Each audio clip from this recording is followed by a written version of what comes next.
Bonjour, bonsoir, c'est Kaz974 pour sa toute première vidéo YouTube.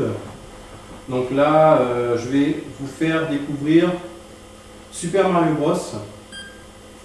Donc le premier jeu vidéo que j'ai connu sur console.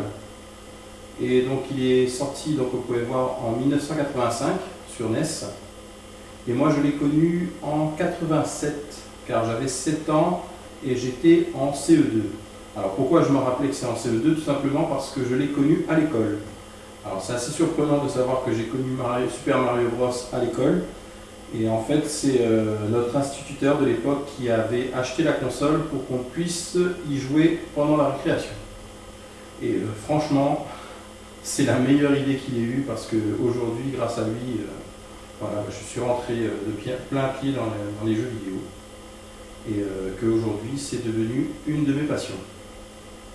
Donc voilà, je vais essayer de vous finir le jeu et d'expliquer un petit peu toutes les petites techniques. Bon là, je vais prendre tous les Warp Zones parce que c'est ma première vidéo. Je vais faire quelque chose d'assez court. Hein. Donc, et puis essayer de vous présenter un petit peu le jeu et 2-3 petites techniques à connaître. Voilà. Des petites choses cachées, c'est bien sympathique. Donc c'est parti.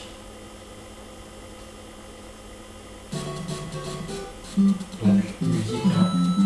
Le jeu Gonzo qui est vraiment qui a marqué tout le monde. Hein.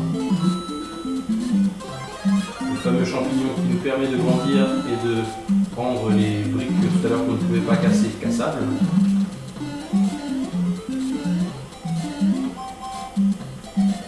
Nous avons donc une vie. Est-ce que je peux prendre le passage là? La fleur de feu qui permet qu'on tire des boules de feu. Des briques multi-pièces. Ici nous avons une étoile qui nous permet d'être invincible. Alors, je vais directement sur les boules bas.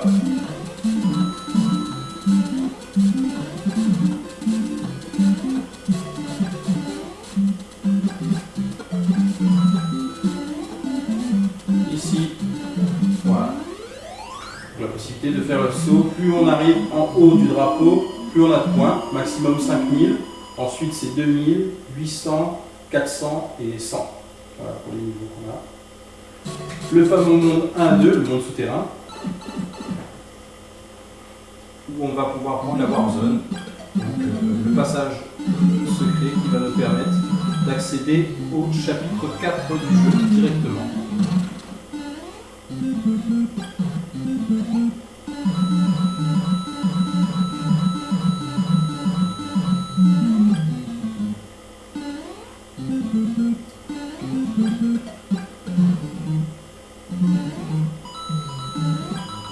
Nous avons ici encore une étoile.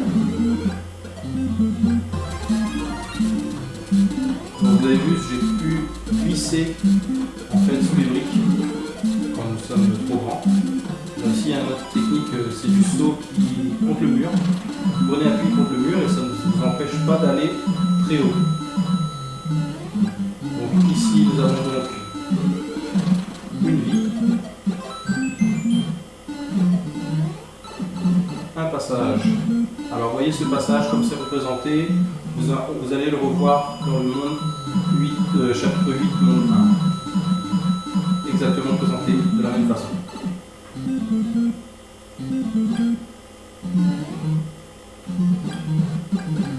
Voilà.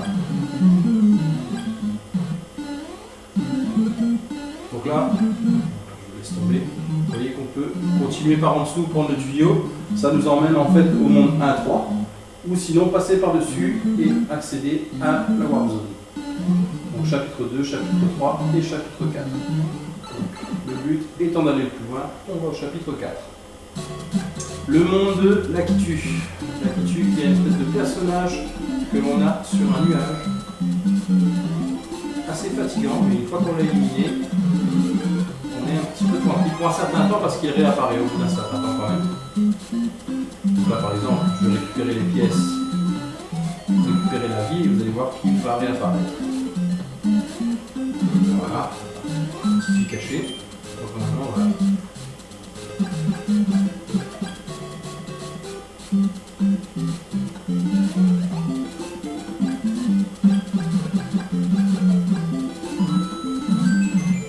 Vous avez entendu le bruit, c'est le bruit d'une vie quand on a 100 pièces.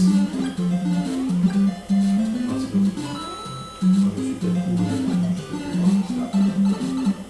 toujours le bruit glissé qui permet d'accéder normalement. Voilà. Par-dessus.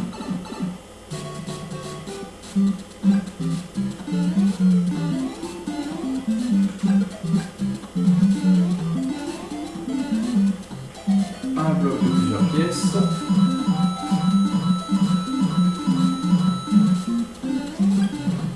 Monter et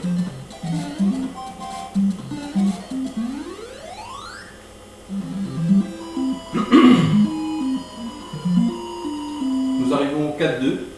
Le 4-2 qui est un monde souterrain qui va nous permettre en fait d'arriver à la Warp Zone pour aller directement au chapitre 8.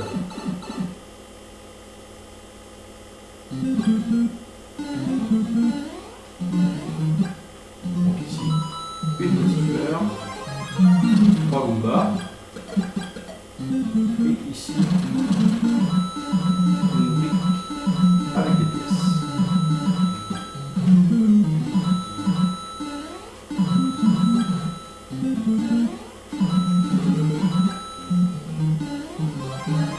Alors ici, faire très attention à la façon qu'on fait apparaître des briques cachées. Donc elles sont sous ces 3 trucs là. Vous voyez, on monte dessus. On fait sortir la plante. Vous avez encore 2 briques ici. Voilà.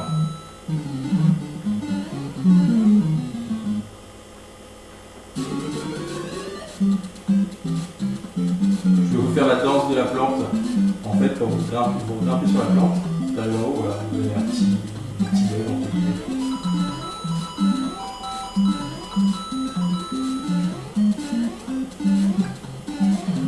Et donc, chapitre 6, chapitre 7, chapitre 8. Et là, c'est le 8 qui nous intéresse. Ça commence par un ennemi qui est invincible contre les boules de feu. Donc, on peut l'éliminer de cette façon. Il glisse comme une tortue. Oui, ça se finira avec un joli petit bug qui me fait perdre ma fleur. Une petite vie cachée ici. Donc, je vous ai parlé tout à l'heure du passage au monde 1-2. Donc vous voyez, on a la même chose. Exactement la même chose. Avec au même endroit la brique de pièces.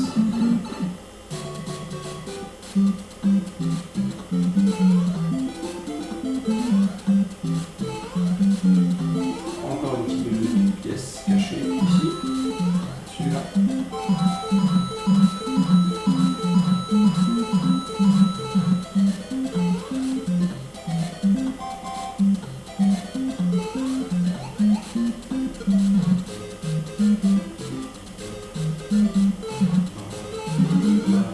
Une étoile cachée ici.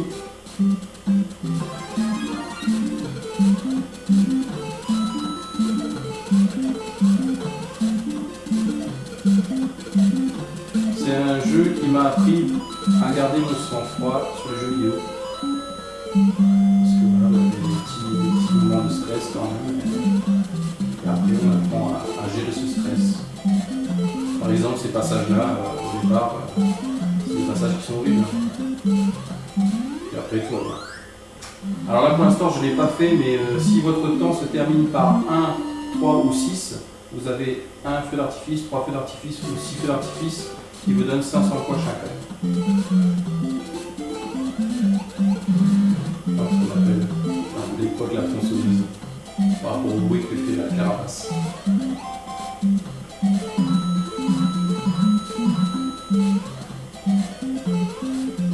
Alors ici nous avons une vie. On va attendre un petit peu que là. Oui. Bon, c'est pas grave. Alors il faut savoir que cette vie apparaît tout le temps. C'est-à-dire que vous pouvez, si vous récupérez la vie à chaque fois, vous ne mourrez pas. Vous perdez pas de vie. Bon, là ça commence à devenir difficile. Donc allez, je vais me concentrer un peu. Pas facile de jouer et de parler en même temps.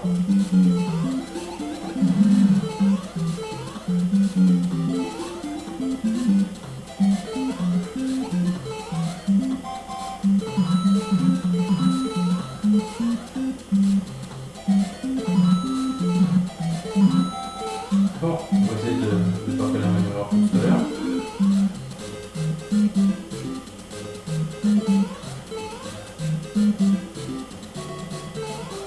Voilà. On va essayer de récupérer le champignon. Voilà.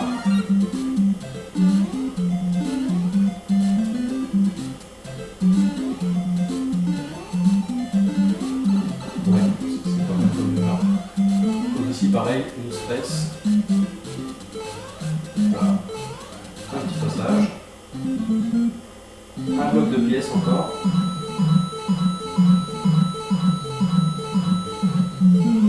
Et pour passer, voilà. Pour passer en fait, il faut passer au-dessus. Comme ceci. Et voilà, pour récupérer les pièces qui sont là.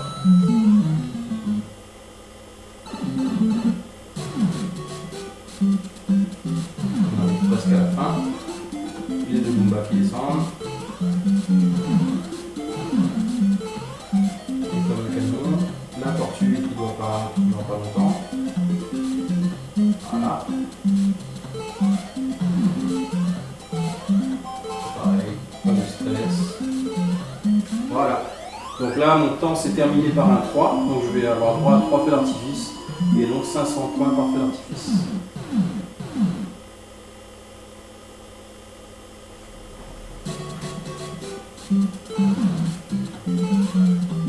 Le monde du 3 où on a les fameux frères marteaux. Pareil, ceux-là, il faut les gérer. Voilà. Alors ce qui serait bien, c'est que j'arrive à bien choper mon champignon là. Et que j'arrive à choper la fleur qui vient après.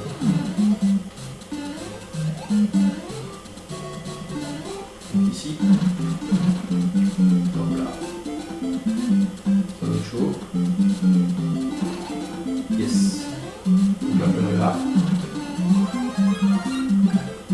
Ça me permet d'être plus confortable pour la suite. Donc deux fers marteaux encore là. Un premier, un deuxième, une plante, suivi de deux fers marteaux. Tranquille quand même. Voilà. Alors vous pouvez voir ici, il y a un petit trait, donc en fait il y a une case cachée. Voilà. Pareil, hein, pas de stress. Donc là, tranquille. Voilà. Et nous arrivons au dernier monde. Le monde 8-4. Donc là on se met au bord pour pas tomber. Voilà. Donc ici c'est un château quand même qu'il faut connaître parce que sinon on tourne en rond. Donc ici il faut passer la lave. On peut le voir, alors c'est pas facile à voir mais il y a une barre, hein, je suis dessus là. Et une fois qu'on a passé la lave, on prend le tuyau.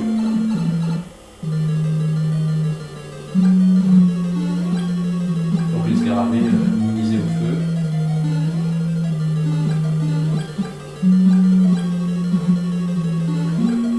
Pareil, hein, imaginez pour quelqu'un qui débute, savoir qu'il y a une brique ici pour pouvoir prendre le passage qui est au-dessus. Bon courage. Donc là, on a les fameux poissons volants. Une fois qu'on a passé la lave, on prend le tuyau. On a le monde de la mer. Je dirais plus de la piscine que de la mer en fait. Avec ces fameuses pieuvres. Alors regardez, quand vous êtes blessé, en fait, vous ne pouvez pas être touché. Quand vous êtes petit, vous n'avez pas besoin de vous blesser. Bon, après, un peu détendu. C'est une petite astuce à connaître. Voilà. c'est un peu comme les... comment dire? Les bouts. C'est-à-dire qu'en fait, quand vous tournez le dos, ils viennent plutôt vers vous.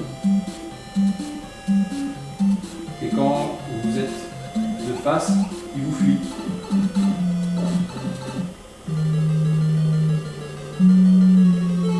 Le fer à marteau, on passe dessous.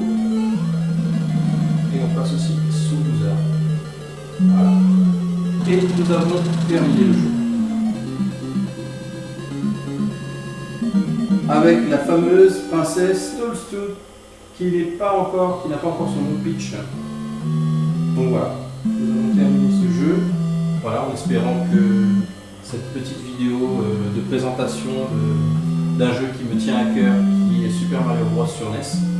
Donc voilà, pour moi ça a été un petit plaisir de faire cette petite vidéo pour commencer.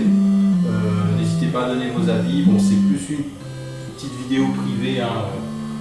C'est pas le but de faire un buzz, hein, mais voilà, je me suis fait plaisir et j'espère vous avoir fait plaisir en vous faisant découvrir ou redécouvrir ce hit de la console Nintendo. Donc voilà, ce que je peux rajouter encore, c'est vous expliquer qu'il y a eu des rééditions de ce jeu. Donc tout d'abord, nous avons la réédition avec le All Star sur Super Nintendo, où cette fois-ci, voilà, graphiquement c'est plus joli, les musiques ont été refaites. Mais la maniabilité est différente. Pour moi, la version NES reste la plus agréable à jouer. Ensuite, on a une version Deluxe sur Game Boy Color qui est encore moins bonne, je trouve. Surtout qu'on a en fait un écran qui est, comment dire, un peu bizarre, parce que vous pouvez revenir un petit peu en arrière. Donc voilà. Après, vous avez une version aussi NES classique qui est normalement soi-disant une copie exacte de cette version-là, mais les sensations ne sont pas pareilles. Je peux vous assurer que voilà. Bon, déjà aussi, je vous annonce aussi que pour ce jeu-là, il vaut mieux jouer sur un écran cathodique, parce qu'en fait, nous avons un temps de réponse et c'est très désagréable à jouer sur un écran plat, tandis que sur un écran cathodique, c'est vraiment un réel plaisir. Donc voilà, merci beaucoup d'avoir visionné cette vidéo jusqu'au bout. Et puis à bientôt pour d'autres vidéos. Merci.